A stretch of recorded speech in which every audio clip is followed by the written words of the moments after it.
Without Kevin Durant in the lineup, Steph Curry's usage rate is up about 9 points. His scoring average is up to 36.5 in this series, shooting 51%, just under 45 from three. More importantly, his team is up 2-0 as they head to Portland for Game 3 tonight. Here's his head coach, Steve Kerr.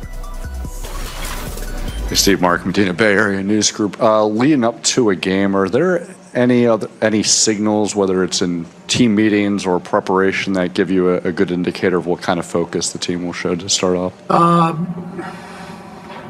The regular season, I would say yes, but in the playoffs, I think everybody's locked in every game. So it's a different vibe. The players know what's at stake, and so not as many clues that you can pick up in the playoffs. So we're ready to go. Our guys are prepared and ready to play tonight.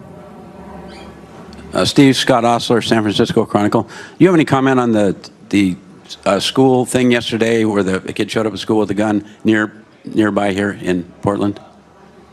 Yeah, I did. I read the story. It was a heroic act. And we should all be thankful for the young man who came to the rescue. It's just crazy that this is becoming sort of a routine for our kids. These school shootings or near school shootings seemingly every week. I think today is a one-year anniversary of the Santa Fe shooting last year that killed 8 people, I think. So it's very, very sad, but I'm encouraged by the various groups that are really gaining momentum around the country, whether it's March for Our Lives, the Brady Center, Sandy Hook Promise. So many of these organizations are making huge impacts. They're raising more and more money, and they're doing the work at the grassroots level that's necessary to reflect the will of the people around the country, and that's important. And what that means is winning elections at every level, and forcing the people in charge to actually take action. And that's what these groups are doing, and standing up to the NRA and looking after the people in this country who are asking for change. So those are my thoughts. But can you tell me the player's name, the football player who Keenan Lowe? Yeah, remarkable act of courage, and so my hat's off to him.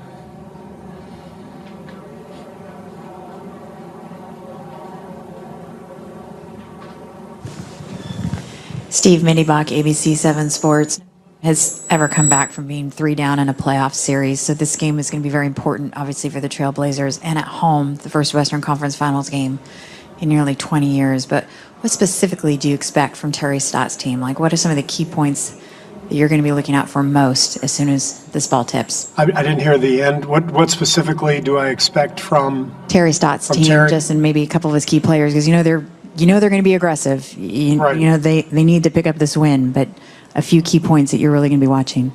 I don't know that there will be anything drastic. I mean, obviously anything's on the table, but first 2 games they played pretty well at times, especially game 2. But even in game 1, it was a 6-point game after the third quarter.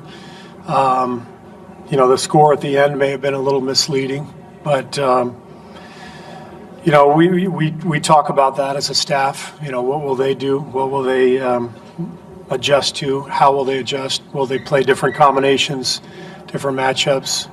And I'm sure they have the same conversations about our strategy. So it's all part of the playoffs. You try to prepare for everything and adapt as it comes. Steve Beck here, Paul Antunes, ESPN Brazil. In your playing career, you were a key reserve on 5 championship teams. I'm curious to know how pumped up you get when you see your bench playing well. I mean, from being a reserve player, like during your career, is there something like special when you see your bench really playing well? Does that pump you up? Well, yeah, because I can relate to those guys much better than I can relate to the starters and the Hall of Famers. So I think the bench players play a unique and important role on every team. But on winning teams, one of the things I learned from Phil Jackson when I was in Chicago was how important it was to engage the guys on the end of the bench and keep them involved, which means throw them out there. Don't be afraid to put everybody in the game at some point.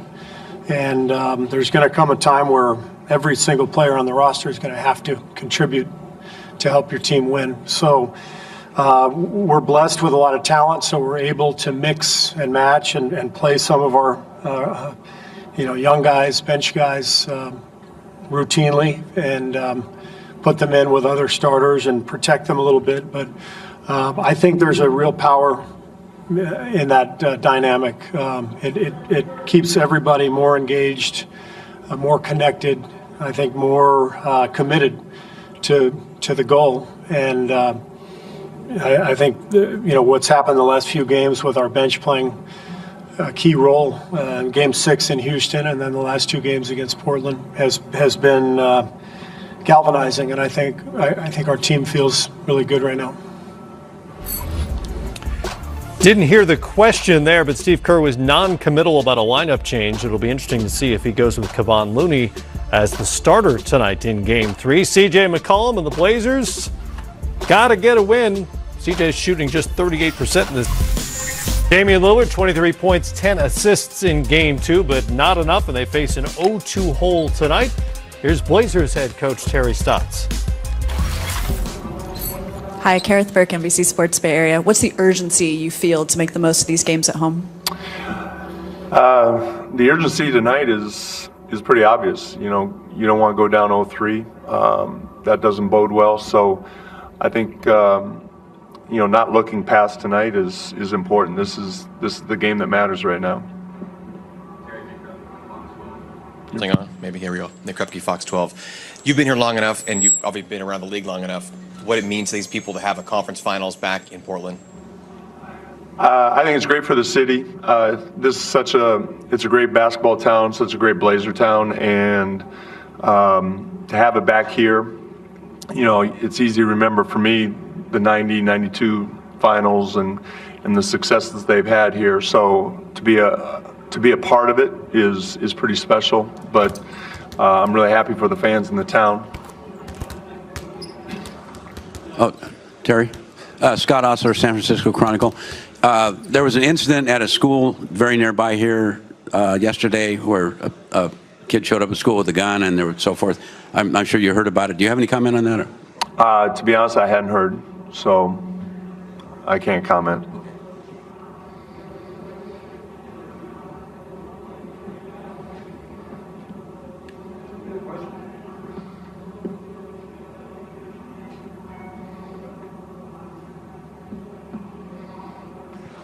I would like to say that guns don't belong in schools. Does that count?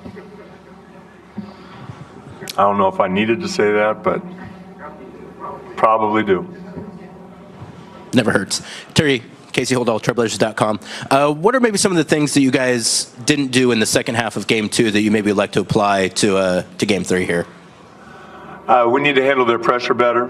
They that 3 or 4 minute stretch at the start of the second half, their defense fueled their offense, and they got back into the game with it. So we have to do a better job with that. And then, honestly, the last 3-4 minutes of the game, they took advantage of their opportunities, and we had opportunities that we didn't. So they're really the main thing for me in the second half was that first 4 or 5 minutes of the second half. Terry, Sean Hyken, Bleacher Report. Are you going to keep the starters the same, or are you going to make any changes on that end?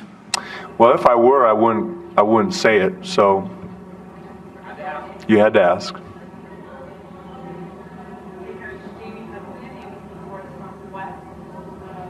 Yeah, your mic's not working. My question is, with Game 2, do you think it'll be more of a motivating thing the way it went down at the end, or could there be any kind of mental letdown there? How do you see Game 2 kind of help you now going forward? I don't think we'll have a letdown by any means. I think it was encouraging after our poor offensive game in Game 1, and to bounce back with some good offense for the majority of the game in Game 2 was very encouraging. From a defensive standpoint, even though we made changes, they still scored. They have great offensive players who make great reads. So the most encouraging thing was our offense. And but to answer your question, there's not going to be a letdown. Terry, Eric Anderson, Associated Press. In the first quarter, you guys were up by 15 at halftime. Or first Bless half. you. Y'all were up by 15. Y'all were shooting the ball really well, but did you see anything else that you maybe thought you could have done better, even though you shot so well to be up 15? Anything we could have done better offensively? Well, defensively, yeah, we've talked about things that, we made some changes. There are things that we can do better from a defensive standpoint. Offensively, I was really encouraged that the things that we emphasized going into Game 2, we did, and they were successful. But defensively, with the changes that we made, we just have to do a better job doing some of the things that we're not accustomed to doing. Monty Poole, NBC Sports Bay Area. Terry, in the NBA, a lot of times people will target certain defenders or they'll try and avoid certain people. We watched Draymond Green have a really good, strong game in Game 2. And I'm just wondering, as you watch what he's able to do on the defensive end, what makes him such a difficult guy to deal with on that end as someone who can both go in the paint or go on the perimeter? From his defensive standpoint, I think he is a great help defender. I mean, he makes great reads. He's very alert. He anticipates well. He's physical. And not to discount what he does on the ball, but I think his ability to be a versatile help side defender, protect the paint, and still close out on the perimeter or get rebound, I think that's where he gives them a lot of versatility. This just in. The coaches are not going to tell you about their lineup changes. It's not going to happen. Gotta ask, though. You can ask all you like. It's not going to happen. They're not going to tell you pregame. Gotta shoot your shot. Does Rodney Hood need to shoot more than 8 shots tonight? That's been his total in each of the first 2 games. Yeah. He's shooting 50-40. It's a rhetorical question, Coach.